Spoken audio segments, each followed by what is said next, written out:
todo trabalho é digno. O trabalho como meio de vida, meio de prover a própria subsistência material, pessoal e familiar. Seja ele limpar um chão, varrer, limpar um teto, pintar uma parede, todos eles.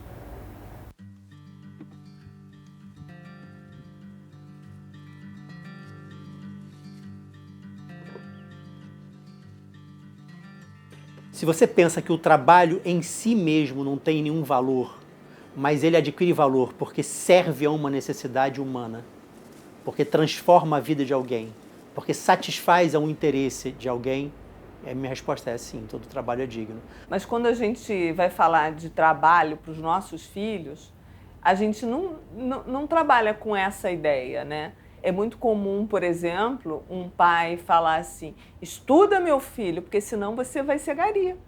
Na verdade, o que confere dignidade ao trabalho mesmo é um salário.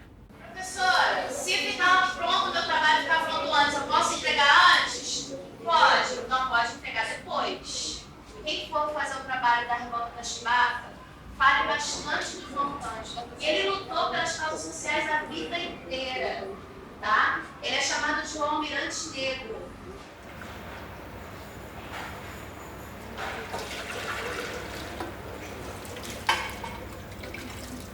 Eu acho legal você trabalhar naquilo que você gosta, porque você faz com mais amor, carinho, você tem uma atenção maior se você for trabalhar naquilo que você gosta, e não trabalhar por obrigação, porque tem que trabalhar, porque tem que pagar a conta. Acho que se der para fazer as duas coisas, trabalhar no que você gosta para você poder pagar a conta, é bem melhor. Você vive mais no seu trabalho do que na sua casa. Você dá atenção mais ao seu trabalho do que à sua família. Então, eu acho que você tem que trabalhar no que você gosta, ou se esforçar para trabalhar no que você gosta. Com certeza absoluta. Com certeza absoluta, para mim, todo trabalho é digno.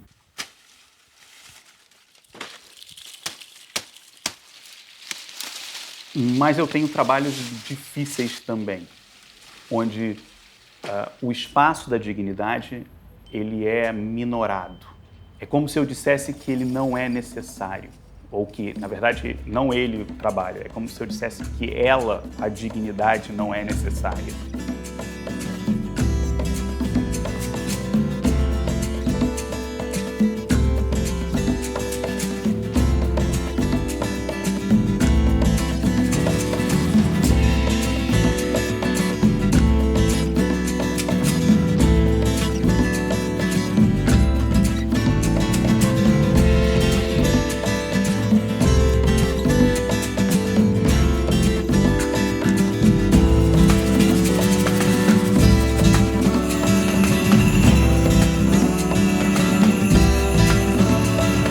Saio do trabalho,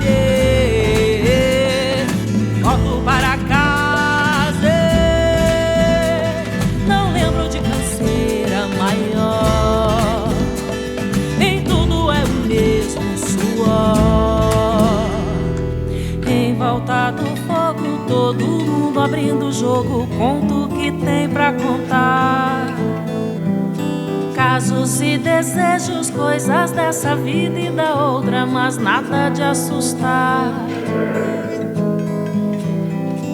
Quem não é sincero sai da brincadeira correndo, pois pode se queimar.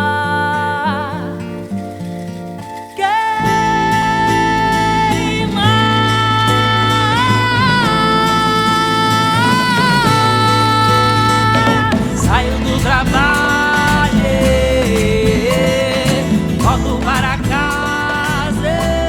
A gente acaba cristalizando muito, né, as nossas posições, né? Ou seja, quando você desenvolve uma atividade profissional, enfim, mesmo no cotidiano, né, a gente acaba construindo uma percepção de como são as coisas a partir do lugar que a gente ocupa, né? Na minha experiência, né, profissional, enfim, eu com 25 anos de magistratura ocupo praticamente sempre o mesmo lugar, né, que é um lugar de decisão, e um lugar de decisão em que todos os olhares, em que todas as demandas convergem, enfim, todos os desejos convergem para onde eu estou, né? O que acaba, além de se cristalizar uma determinada forma de olhar sobre os outros, acaba também se cristalizando como uma espécie de lugar de conforto, porque você é quem diz o que as coisas devem ser, como as coisas devem ser.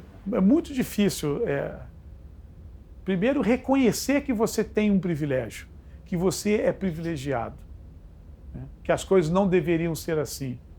É difícil você reconhecer isso. O juízo tem férias de 60 dias. Acho isso normal, né? O juiz tem auxílio moradia e as pessoas, embora envergonhadas, né, muitas gostam dessa situação, né? Acham que o auxílio moradia não deve acabar. Desembargador tem carro com motorista, né? São privilégios, não são? Porque é difícil você reconhecer que é um privilégio, que isso não é normal. É normal, afinal de contas, eu sou um desembargador, eu sou um membro do Poder Judiciário, né? E é difícil também despir-se desses privilégios.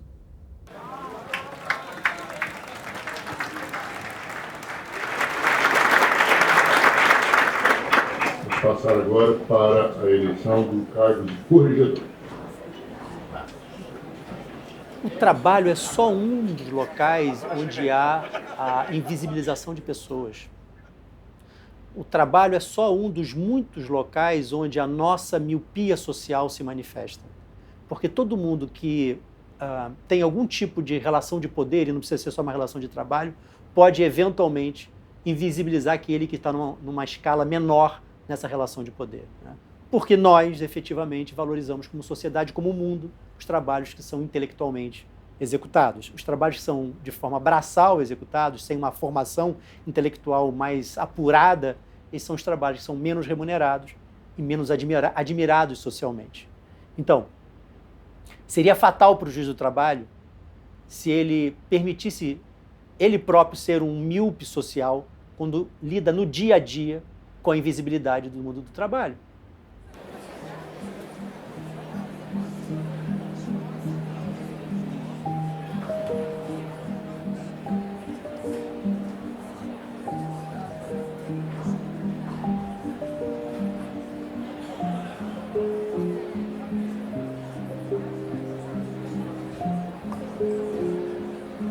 Boa tarde. Puro ou condensados?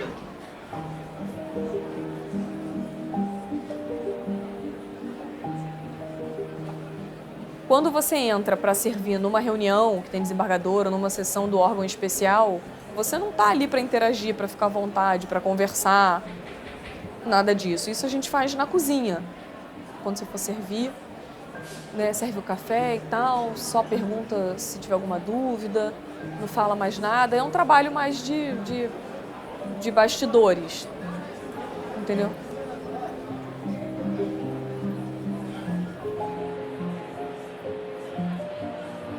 Esse projeto do trabalho subalterno, ele já é a segunda edição, né? Teve a primeira edição no ano passado.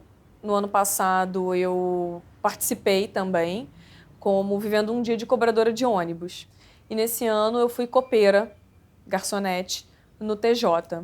Eu escolhi a função de copeira, né, com essa total inversão de papéis, né? Eu servindo magistrados, servindo cafezinhos, servindo desembargadores, porque no ano passado, como cobradora, eu lidei com pessoas, com trabalhadores, essencialmente só com trabalhadores.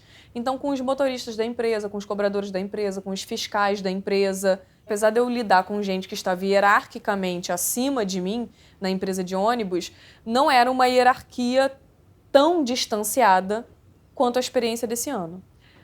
Eu fiquei completamente à vontade, eu pude ser eu mesma. Então eu achei que esse ano seria válido não necessariamente viver uma experiência em que eu estaria sendo mais uma trabalhadora no meio de outros trabalhadores, mas estar num ambiente de trabalho em que naturalmente há essa hierarquia. Eu queria viver essa experiência. Eu queria ver como é que era. E realmente eu vi. Eu vi porque eu vi muita coisa de como os próprios desembargadores fazem questão de colocar esse distanciamento, de colocar essa hierarquia, e como os copeiros, os garçons, eles só ficam à vontade entre eles.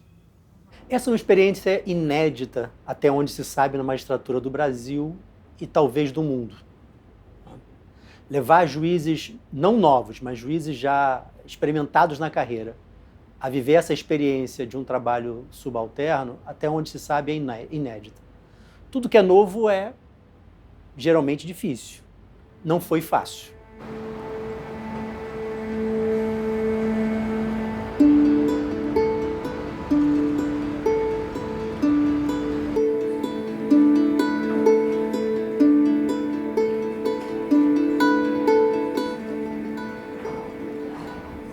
O Fernando Braga, em primeiro lugar, veio aqui dar uma palestra num CFI, num curso de formação inicial, falando para os novos juízes. Ele deu uma palestra, se não me engano, de 8 horas, sobre a experiência dele, sobre a pesquisa dele, sobre a experiência dele como gari na USP.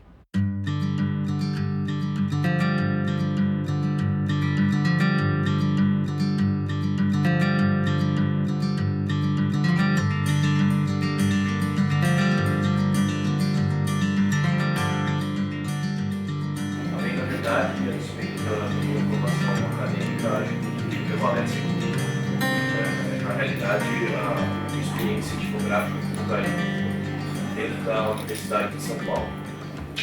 Essa pesquisa não é originalmente uma ideia minha, é uma proposta no Instituto de Psicologia da USP. Desde 1993, todos os estudantes de graduação em psicologia devem trabalhar pelo menos um dia no segundo ano da faculdade, né? Numa profissão que não exige a qualificação técnica nem escolar. E essa proposta acadêmica, ela tem a ver com uma experiência radical feita por uma filósofa francesa chamada Simone Weil, que ainda nos anos 20, na França, ela abandonou a universidade onde ela lecionava, né? Ela se desligou da universidade para viver mesmo como operária. E ela fez muitos diários de campo sobre a vida do operário. Então, o primeiro trabalho dela, por exemplo, foi como fresadora na fábrica de automóveis Renault. E aí, como ela viveu isso intensamente e viveu isso de uma maneira bastante radical, porque ela assumiu mesmo a vida desses trabalhadores, né? Os diários dela ficaram, vamos dizer, muito respeitados no meio acadêmico.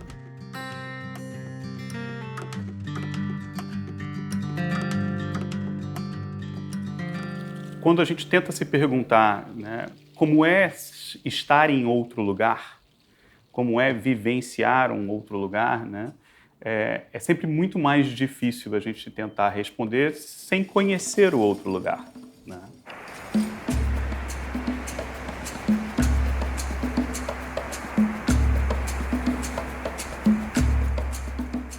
Trabalha com a parte C por quê? É a entrada dos banhistas, então tem que estar super limpo. Rastela tudo, limpa bastante, aí depois vem pela beira, pelo meio, pela beira da água, porque ali é a entrada. Como é que vai entrar aquela manta de oxigênio? Tem muitos moradores de rua, entendeu? Que moram lá, que dormem ali e tal, e tem tudo. Tem fezes, tem... espero que eu disse. É surreal o negócio. O que está enterrado embaixo da areia? Né? É cano, tem gente que guarda mala, tem tudo ali. Você, assim, a minha primeira pergunta, a maior parte do tempo eu estava perguntando para Raquel: Raquel, isso eu posso desenterrar ou não?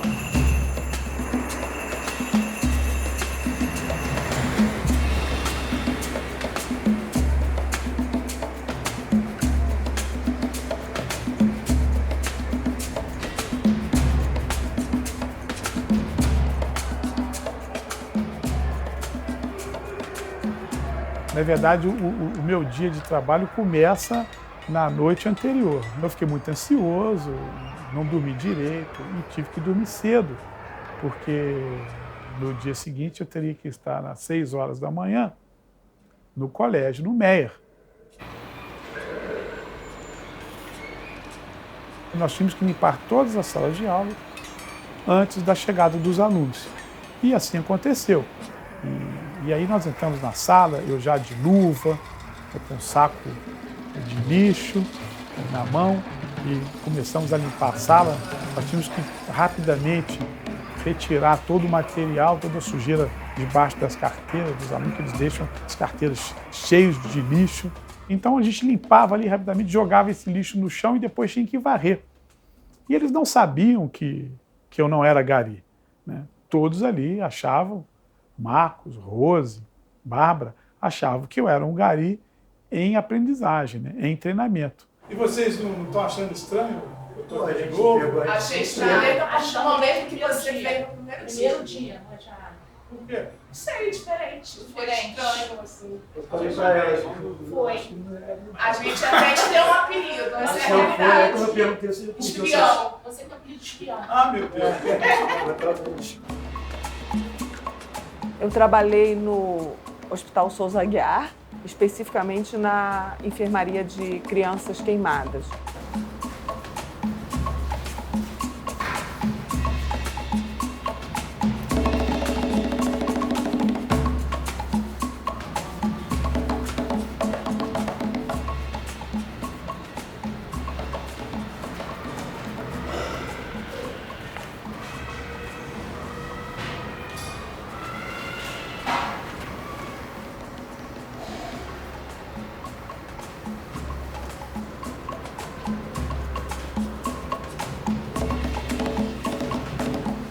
Eu não sabia muito fazer o serviço, né?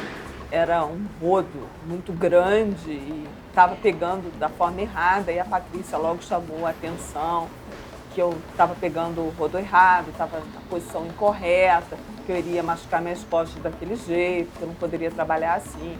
Tentei me corrigir. Num segundo momento, eu repeti os mesmos erros que eu havia cometido na primeira vez que eu peguei o rodo. E ela olha para mim com uma cara assim um pouco desconfiada e pergunta assim: "Você é filhinha de papai?" E eu ri na hora, não respondi a pergunta, mas a resposta é que eu não sou filhinha de papai. Não, eu sempre trabalhei, então não sou filhinha de papai. Mas eu, de fato, tive muito mais oportunidades. E essas oportunidades que eu tive me permitiram ler mais, viajar mais e, ao mesmo tempo, me privaram do trabalho manual. Então, eu posso dizer que eu sou uma pessoa privilegiada, porque não sou filhinha de papai, mas eu tive um privilégio que eu gostaria que todos tivessem, né? Que é essa chance de poder escolher se vai fazer uma atividade manual ou se vai trabalhar numa atividade mais intelectual. E essa chance que eu gostaria que todos tivessem igualmente.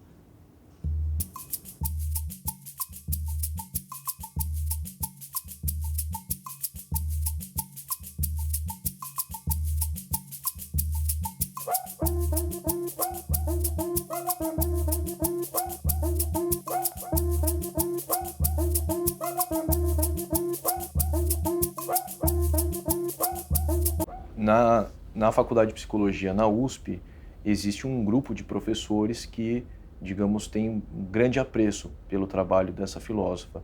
E a ideia inicial era que os alunos tivessem um dia de experiência. E isso acontece desde 1993. Eu em 1994, fiz essa experiência de um dia de gari. Foi assim que surgiu o projeto. Depois desse dia de trabalho, eu fiquei me perguntando sobre aquelas experiências agudas, sobre o fato de ter me sentido bastante humilhado, o fato de eu ter passado dentro do próprio prédio de aulas uniformizado e não ter sido reconhecido por nenhum colega. Então isso foi durante a iniciação científica, depois no mestrado, e foi no mestrado, já alguns anos depois, é que nós, vamos dizer, conceituamos o termo invisibilidade pública, né? Designado como um desaparecimento psicossocial do ser humano em meio aos outros seres humanos.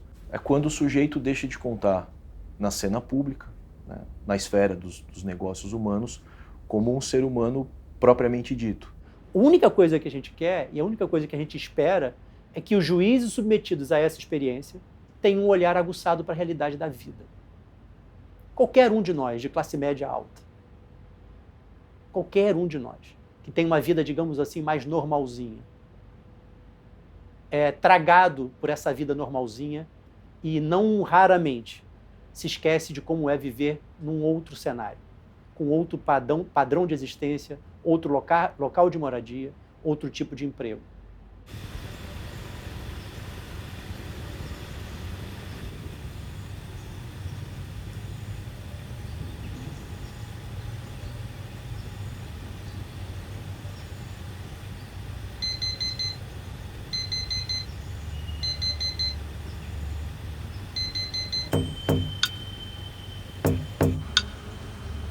Meu nome é Georgiane e eu sou copeira do TRT. Tomava conta da minha irmã sozinha. Minha mãe trabalhava, minha mãe vendeu bala no trem, fazia faxina e aí eu tinha que ficar em casa sozinha com a minha irmã. A gente ia pra escola, voltava, minha mãe deixava a comida pronta, mas depois eu aprendi. Meu pai me ensinou a fazer comida, fazer algumas coisas. Tinha 10 para 11 anos. Fui trabalhar de carteira assinada com 18 anos. Meu filho tinha 1 ano e pouco, aí eu arrumei um emprego de carteira assinada. Fui contratada para limpar um hospital que tinha acabado de sair de obra, em São João do Meriti. Aí fiquei lá 2 anos. Depois eu fui para a repositora, no supermercado. Depois do supermercado, faxinas em residência. Fiquei um tempo cuidando das crianças, depois eu fui procurar outro emprego.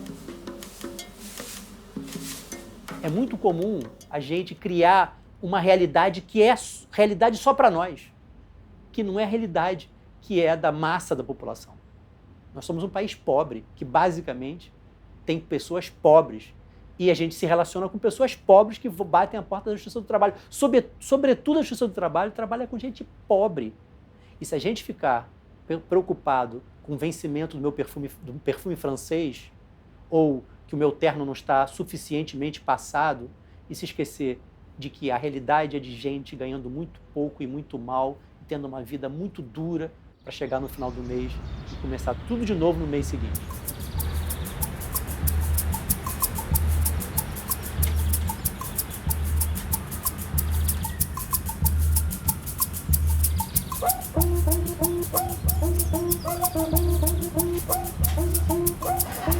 Primeiro eu entrei como auxiliar de serviços gerais nessa empresa. Aí depois que eu consegui a promoção para copeira. Não entrei como copeira direto.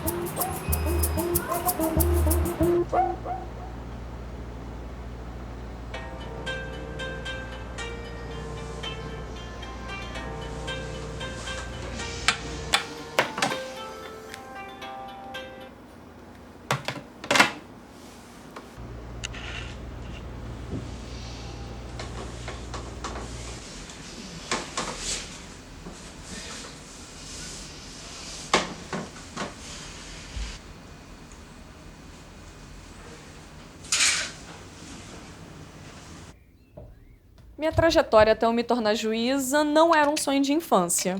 Meu pai era advogado, criminalista. Eu nunca quis ser advogada criminalista ou ir para esse ramo criminal. Minha mãe socióloga. Eu passei para uma faculdade pública, a UERJ. Não passei de primeira. Consegui um estágio no 4º período e fui estagiar na área trabalhista de um escritório. Eu, graças a Deus, tive sócios, né, e chefes como estagiária que me deram a oportunidade de crescer profissionalmente e tinha curiosidade de ir nas audiências assistir para ver como é que era na prática. Foi aí, como estagiária, que eu comecei a ter vontade de ser juíza.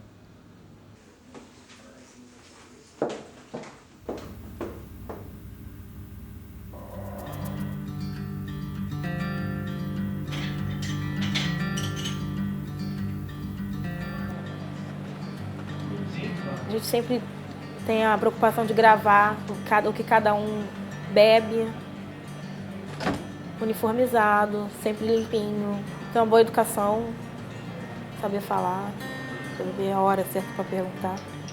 Não derrubar café nos outros, não derrubar água nos outros. E eu acho que isso, a preocupação de não errar, de não botar açúcar para quem é adoçante. Perguntar é complicado, depende da hora. Se for numa reunião, dá para você chegar e perguntar. Agora, se for numa audiência, é complicado, porque eles estão muito concentrados ali, eles nem percebem que você... Eles veem a xícara, mas não vê, às vezes, nem quem botou a xícara. De tão concentrado, eu acredito que eles ficam na hora de uma sessão, acho que acaba tirando um pouco da atenção deles, aí é por isso que a gente prefere não perguntar. A maioria tem medo de perguntar.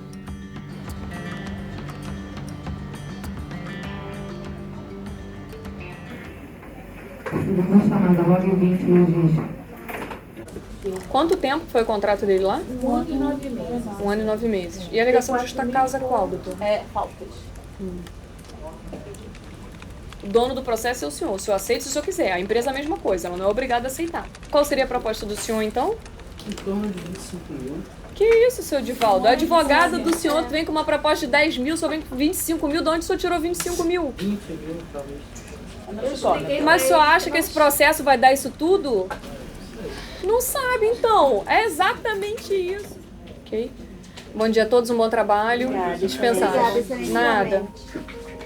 No que esse projeto pode mudar e trazer como efeito, eu acho que é útil para inspirar as pessoas que não só do ramo do judiciário, mas qualquer outro trabalhador, de uma forma para desmistificar essa figura do juiz na sociedade. Dá para vários tipos de trabalhadores interagirem sem conflitos, sem grandes problemas e de uma maneira natural, porque nenhum trabalho é melhor do que o outro, é mais importante do que o outro. O meu trabalho não é melhor do que o Gari, porque se o Gari parar de trabalhar, a cidade vira um caos, né? Então, todo trabalho tem seu valor, tem sua importância na sociedade. Eu acho que para quem está de fora serve para inspirar e para conseguir enxergar isso.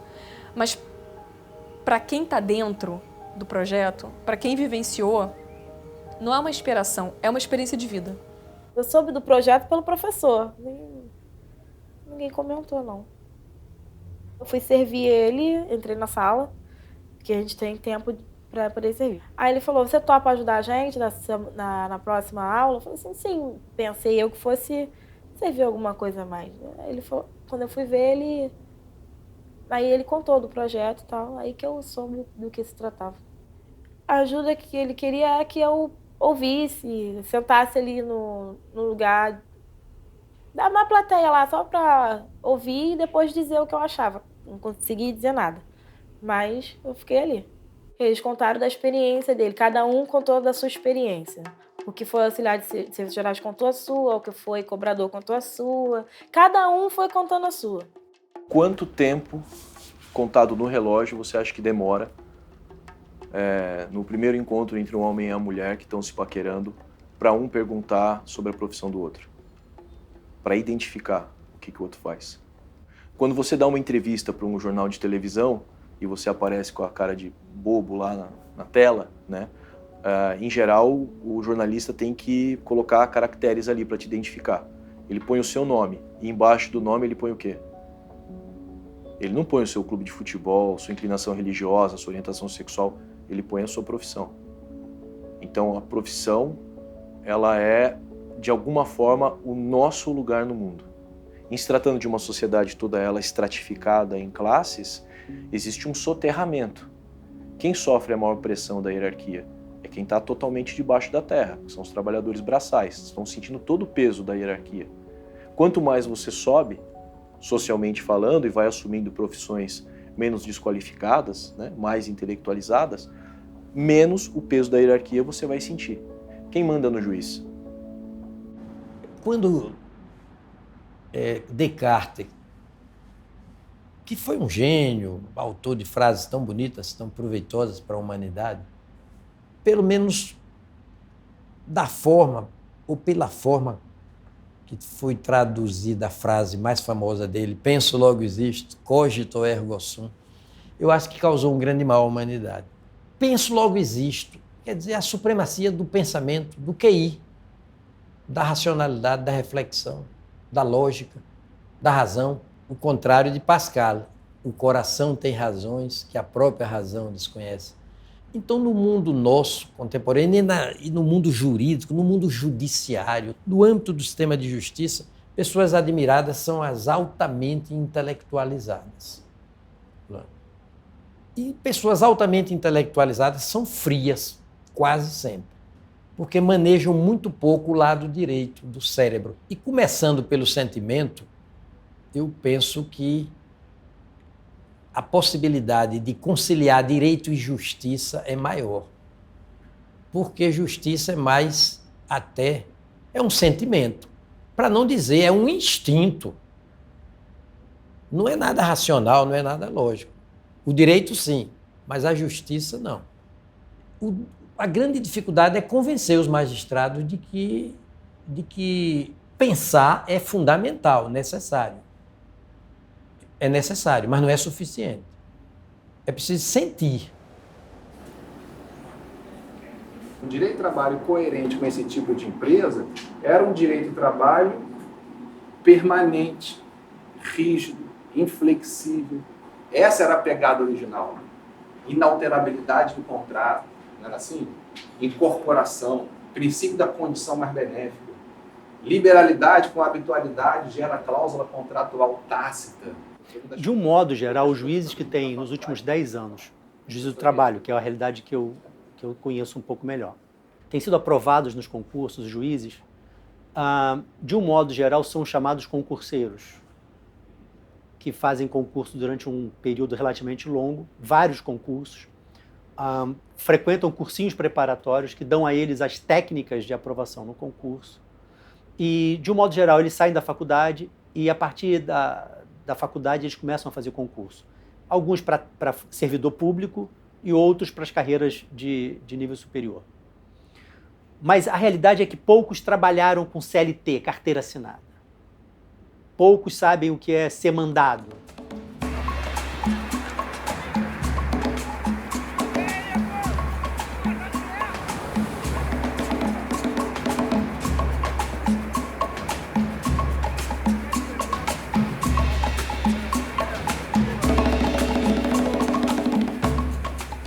Fernando martela muito na distinção que a gente faz entre trabalho abstrato e trabalho concreto, né? Entre trabalho intelectual e trabalho concreto, né? Trabalho braçal. Ele martela, enfim, ele bate muito contra a hierarquização que a gente produziu nesse modelo, né? Nesse modelo, fazer vira a execução de um pensar. E o que ele diz, e de certa forma é um exercício que a gente tenta fazer na experiência, é que eu não tenho pensar como algo abstrato, autônomo prévio, mas, na verdade, o pensar é uma articulação com o fazer. O fazer possibilita que eu pense, né? É o concreto que me leva ao abstrato.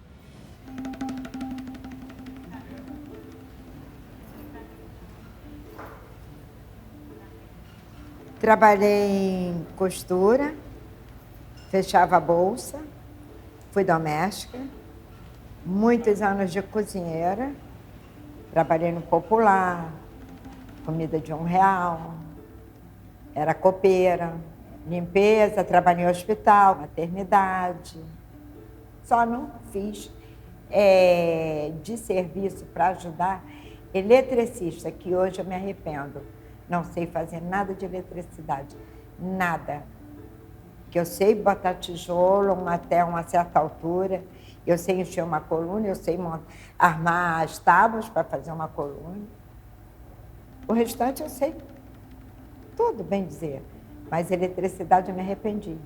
Eu não sabia nem ligar um fiozinho no outro, qual o térreo, qual que não é. Mas trabalhei de quase tudo. Uma das coisas que me surpreendeu muito nesse processo é ver a complexidade dos trabalhos simples que a gente acha que vai fazer.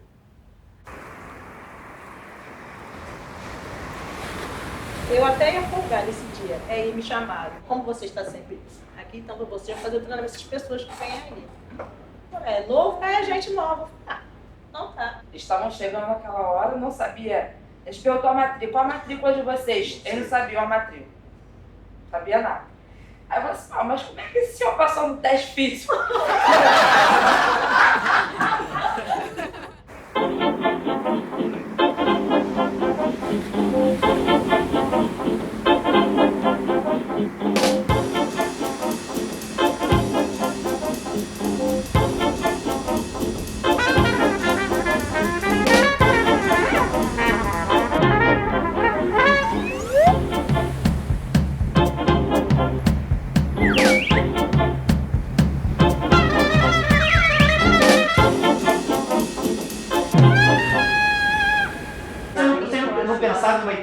assim, por que eles estão aqui? Vocês conjecturaram, vocês não imaginaram? Não, o pessoal tava achando que era alguém da empresa Da mesmo. empresa. pra poder ver. Isso.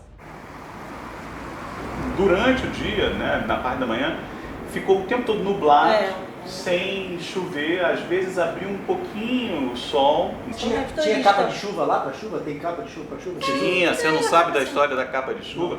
A capa de chuva foi entregue pro Fernando para mim, a gente pegou, ela estava num saquinho plástico fechadinho e não estava chovendo, cada um saiu carregando, eu estava com a mochilinha nas costas, botei na mochilinha. Fernando, sem mochilinha nas costas, pega a sua capa de chuva e põe do lado do meão, assim, fica aquele quadradão aqui do lado do meão, né? Tá trabalhando, daqui a pouco Karen vira para ele e fala assim: posso fazer uma pergunta? Você vai ficar chateado. Vai ficar chateado, não? Como é que é usar a tornozeleira eletrônica?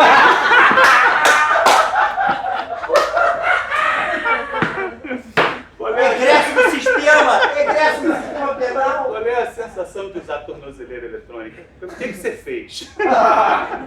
Eu já tava com medo. Sei lá, um estuprador aí do meu lado! Claro, eu também teria. Agora, eu queria fazer uma pergunta para eles. O que vocês acham assim, da figura de um juiz? Quer dizer, vocês acham que é uma pessoa distante? Vocês têm essa visão? Pessoa distante, mas da autoridade máxima, naquela sala ali, né? A gente tem que respeitar.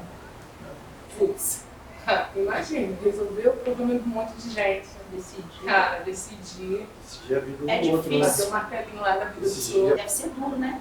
A vida de um ser humano depender. Eu acho que a mente deve ficar 24 por 48, assim, trabalhando, imagina. Deve ser meio que o destino de uma pessoa. Pilhado, assim. Né? Ele vai estudar para dizer se a pessoa merece ou não. Acho eu. Eu não queria estar na pele dele, não. Por quê? Porque é como se fosse quase um vidente. Porque está as provas de um, está as provas de outro. Eu acho que ele tem que ver o que está escrito ali e analisar o correto ali. Mas não tem que perder. Então eu acho que é muito difícil. Porque tem casos e casos. Tem coisas que não tem como se argumentar. O advogado, eu acho que eles trabalham para o demônio, porque eu nunca vi, gente. Eles conseguem defender, às vezes, até o lado errado, mas é importante. Acho muito importante. Espero que eu nunca vá na frente de nenhum deles a ser julgado, não. Tomara. Eu acharia que essas coisas deviam ser mais rápidas para ser julgado. Acho muito lento.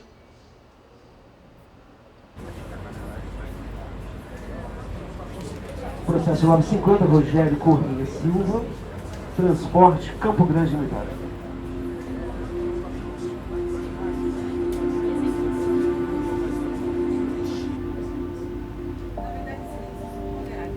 Quebra de confiança e uma série de outras irregularidades que ao longo... Eu vim aqui para ver o trabalho da doutora. Eu acho muito legal. A diferença do trabalho dela para o meu, eu vi que ela tem muita responsabilidade, que ela julga vidas e julga as pessoas. Mas pelo que eu vi ali, a doutora sempre tenta amenizar, fazer o melhor, né, doutora? Quando a senhora falou com a pessoa, a senhora falou, tenta um acordo, achei legal. E o que mais chamou a atenção que ela tem uma autoridade e ela pode decidir a vida de uma pessoa.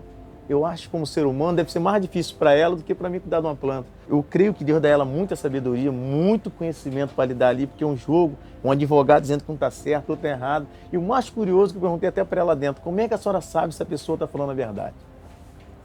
A senhora, doutora? Não, isso é difícil, né? A gente tem uma prática de muitos anos, né? E aí, às vezes, tem que analisar isso dentro do contexto, né? Do processo também. Agora, eu super nervosa, porque eu falei assim, como que ele vai reagir, né? Quando eu falar que eu sou juíza e tudo, né? Aí ele falou assim, que legal! Eu não imaginava uma juíza vindo aqui saber como a gente trabalha. Agora meu trabalho vai ser valorizado, né? E depois a gente foi e tirou foto lá no jardim. E eu fiquei assim muito tocada e sensibilizada pela experiência, que eu nunca imaginei que isso fosse fazer tanta diferença, fosse me transformar de uma forma assim tão significativa, fosse me tocar tanto. Porque uma coisa é você saber como o outro é, outra coisa é você vivenciar, né? Estar no lugar do outro. É bem diferente do que só saber como a coisa funciona.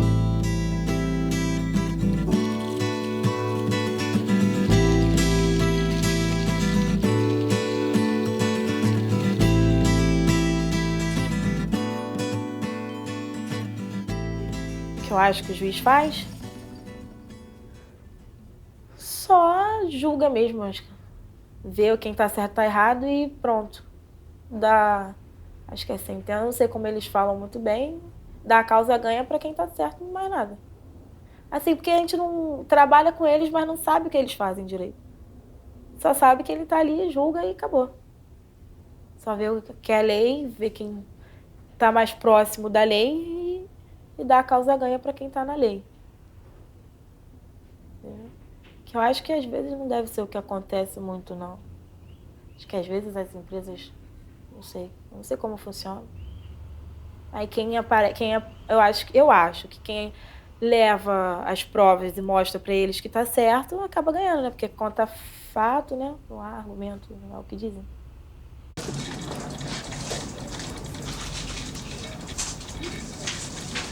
Proposta de acordo. Defesa com documentos, sigilo retirado em audiência. Existia contrato de prestação de serviço com o segundo réu? Que existiu o contrato de prestação de serviço com o segundo réu, ponto e vírgula. Ela foi dispensada sem justa causa? Que a reclamante foi dispensada imotivadamente, sem que tivesse recebido as verbas decisórias a que fazia jus. Mais alguma prova a ser produzida? Sem mais provas, foi encerrada a instrução processual. Sinedir para sentença. Boa tarde. Boa tarde. É normal, né, que a sociedade tenha uma opinião do judiciário, já que não tem esse conhecimento técnico, de acordo com o que vê por aí na mídia ou que lê nos jornais. Acho que no interior a população vê o juiz num aspecto muito mais glamourizado e numa cidade maior a população vê o juiz como uma pessoa normal. Mas isso não necessariamente ocorre em relação ao judiciário. A figura do juiz é separada da figura do judiciário para a população. Eu acho que numa cidade grande, numa cidade pequena, o judiciário ele é visto como algo à parte. Algo que não é inserido na sociedade. Eu me lembro que uma vez fui fazer uma palestra nos Estados Unidos, há uns 8, 10 anos, de repente um dístico, um quadro com os dizeres, ele me chamou a atenção. Era uma frase de William Blake, o famoso poeta americano.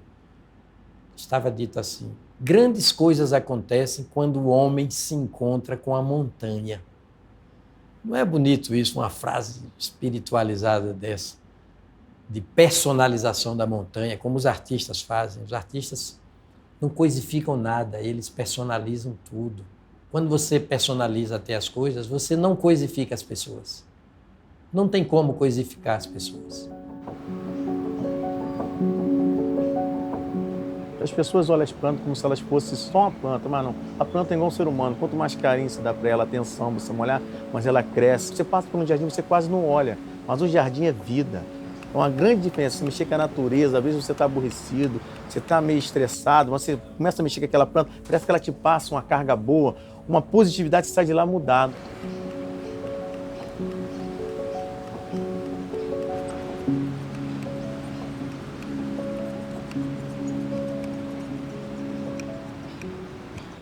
Me levou no segundo andar do prédio e a gente olhou o nosso trabalho de cima. A diferença como o jardim ficou. Ele falou que às vezes vai lá nesse lugar para ver o trabalho dele, o resultado do trabalho.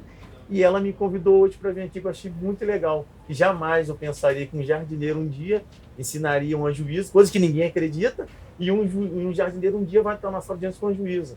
Quando ela falou ali que eu sou jardineiro, o pessoal ficou olhando, não, ele é um jardineiro, está me acompanhando aqui, vendo o meu trabalho. Então foi uma coisa muito legal. Então a gente somos pessoas simples, pobres, mas sempre pessoas trabalhadeiras, lutadoras. tá aí no dia a dia para vencer e mostrar, né? A senhora fez assim, para mim foi um grande aprendizado, um simples jardineiro vendo a audiência. Tenho muito que agradecer. Então, ao mesmo tempo que você não entende daqui, eu também não entendia do trabalho de jardinagem. E fiquei aprendendo através de você, né?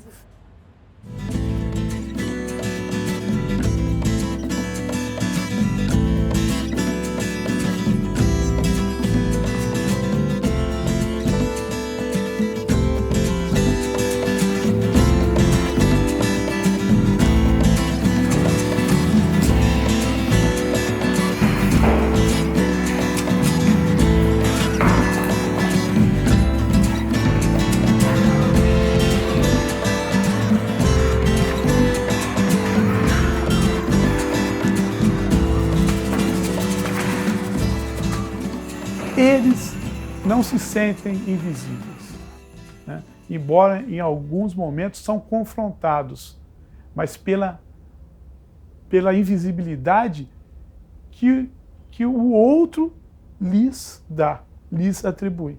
Esse é que é o ponto. A invisibilidade, então, não está nele, porque ele sabe o seu valor.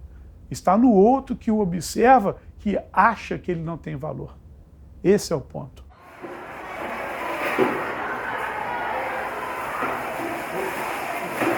Aí todo mundo criticava muito. Eu falei, não, mas eu vou trabalhar na Columb, vou ficar na Columb, porque a Columb é uma empresa que dá estabilidade, né? Que a gente tem nossos direitos, paga direitinho. Até agora a gente nunca ficou sem salário, graças a Deus. Né?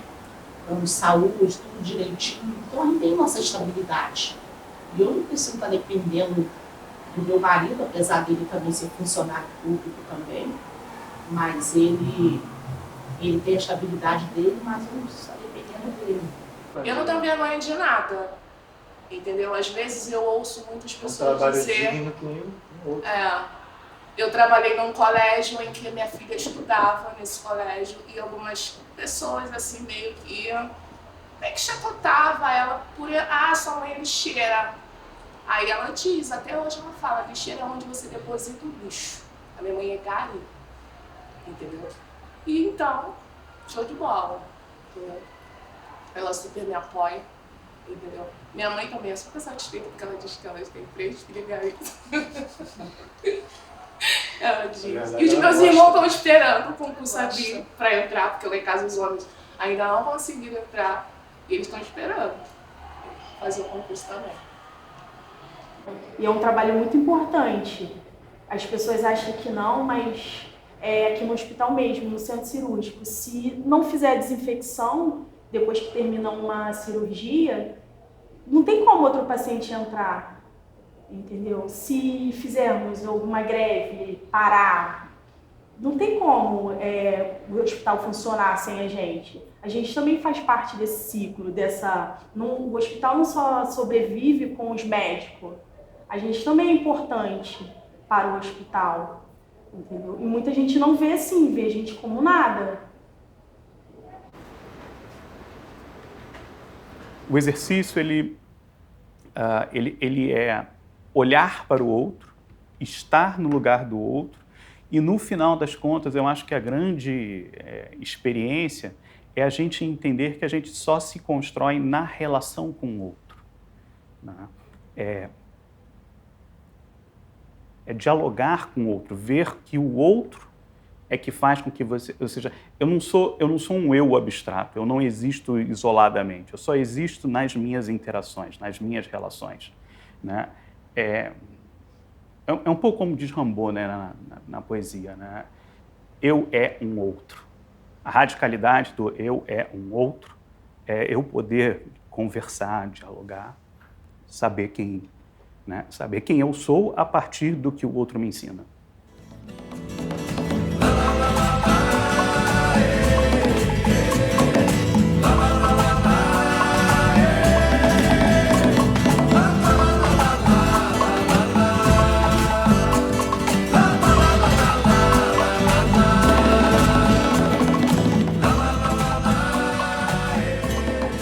Eu tenho um piso na minha casa.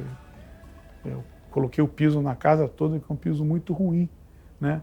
Eu me equivoquei na hora de comprar o piso, era um piso externo, um piso de piscina, achei que ficaria muito bom na minha sala, em toda a minha casa, né? E na verdade é um piso que me dá muito trabalho, ele fica muito sujo rapidamente. Como o Lucimar trabalhava no condomínio e ainda trabalha limpando o piso, eu perguntei a ela se ela conhecia algum produto e tal.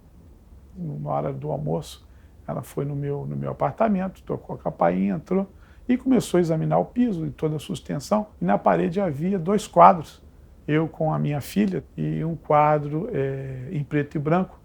E a Lucimar, essa prestadora de serviço no meu condomínio, né, ela emana a seguinte frase, né, nossa, fotos em preto e branco me emocionam muito. Né? E naquele momento eu me surpreendi com aquela frase, me assustei até, né?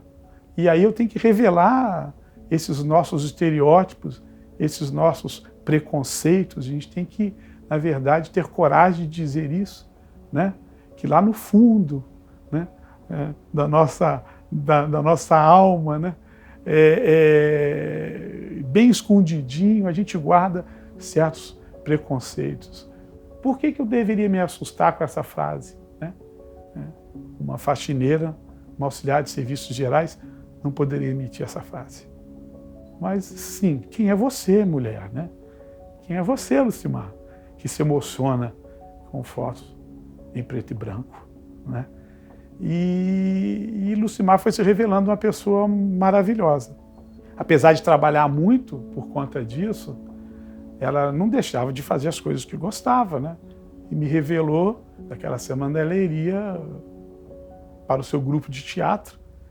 Né? E ele estava ensaiando a peça Mudança de Hábito. E Lucimar, então, se revelou também uma atriz, uma pessoa interessada em artes, né? E ainda nessa conversa, ela disse que gostava de natureza e gostava de preservar a natureza, né? Era uma ativista e, inclusive, contribuía para o Greenpeace. E aí fiquei apaixonado pela Lucimar. Quem é Lucimar? Quem é essa pessoa? Né? Mas será que só existe uma Lucimar? Né?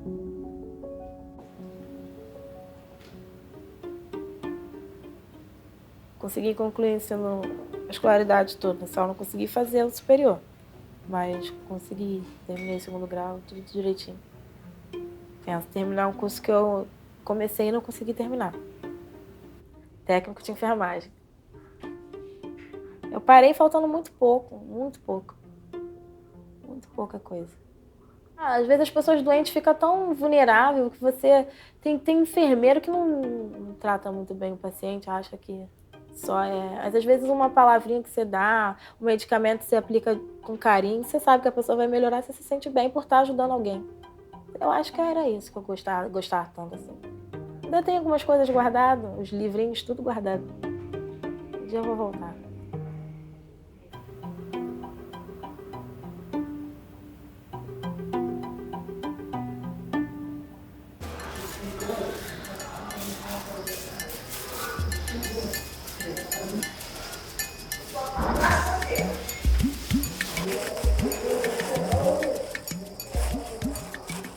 Tem que manter distante do corpo, porque pode ter agulha, algum bisturi esquecido.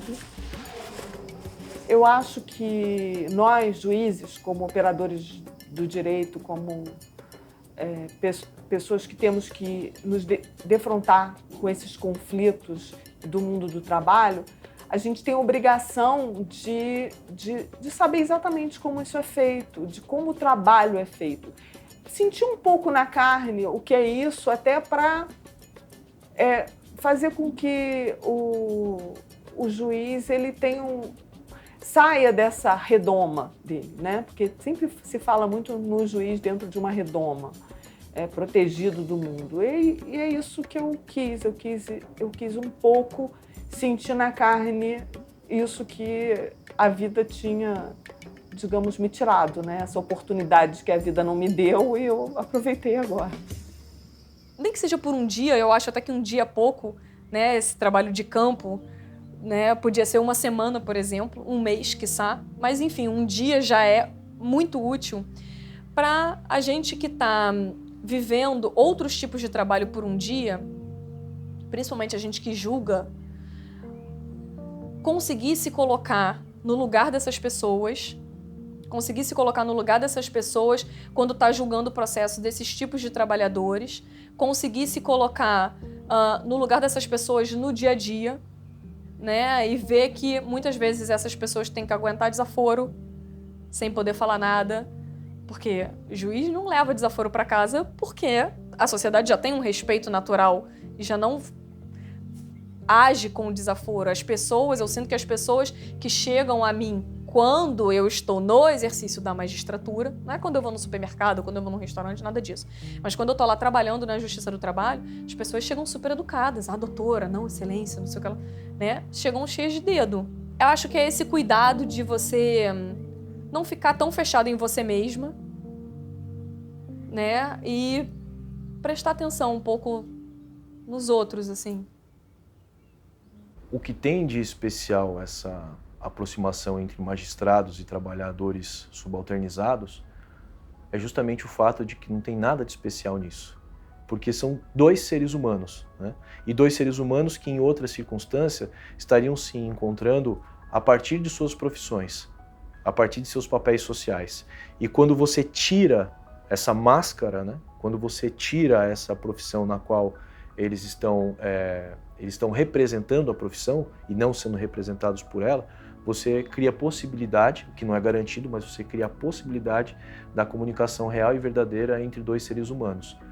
Por isso que é tão comovente, por isso que alguns magistrados voltam emocionados, comovidos, às vezes até transtornados, né? E chorando com isso, né? Então é um trabalho de resgate, mais do que a apresentação de uma novidade ou algo inédito. Não é uma experiência exótica, né? Não é uma experiência exótica. É uma forma é uma forma de abrir uma porta de diálogo, né? Podia ser num momento de lazer, talvez, né? A gente escolheu fazer isso num momento específico, num momento de trabalho, né? Entender como é essa dinâmica a partir de um momento de trabalho.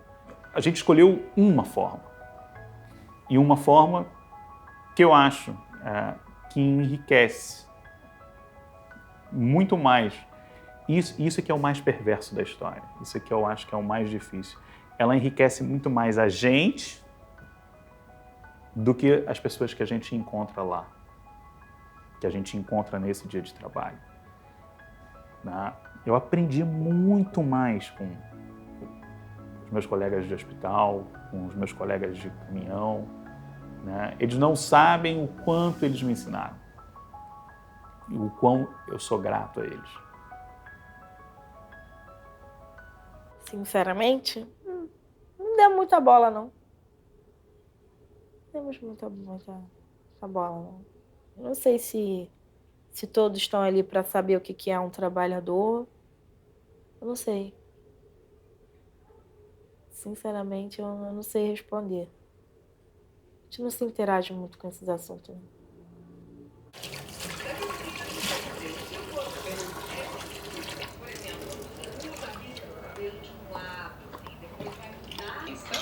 Então aqui são as agulhinhas. Você aplica. Feijão supermarket 2,99. Maionese Arisco 2,99. Fralda Baby Looney Tunes 6,99. Tem que a relação de emprego, se existiu, ela não pode ser declarada em relação ao reclamado, pessoa jurídica.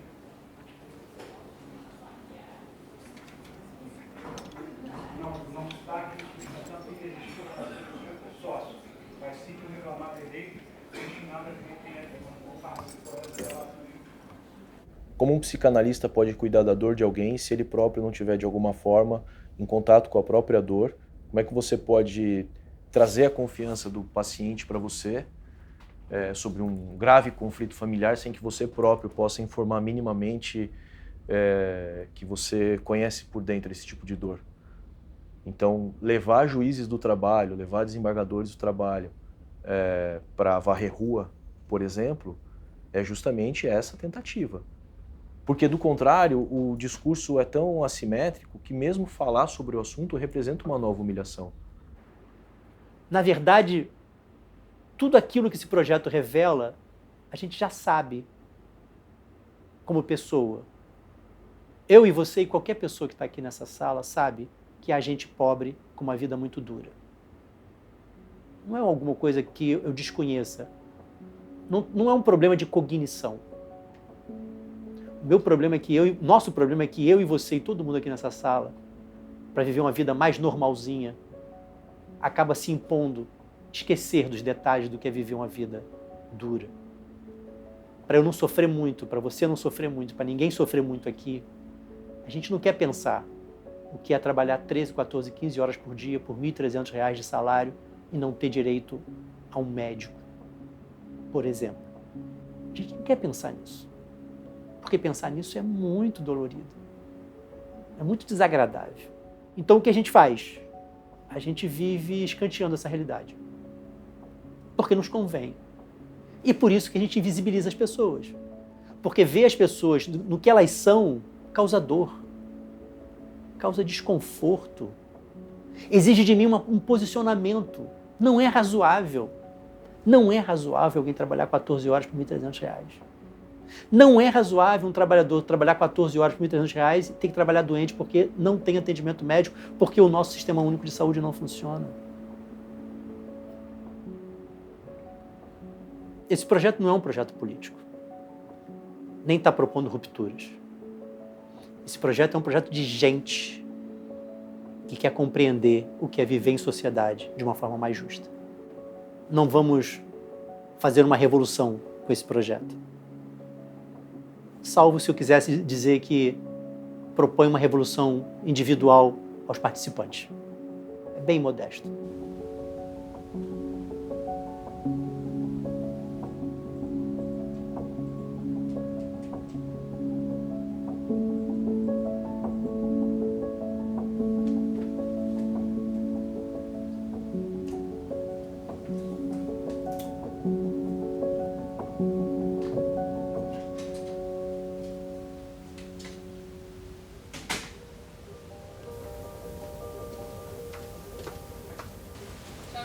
Descanso, até amanhã. Tchau, doutora, até amanhã.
Sempre no coração haja o que houver, a fome de um dia poder morder a carne dessa mulher. Veja bem, meu patrão, como pode ser bom você trabalharia no sol e eu tomando banho de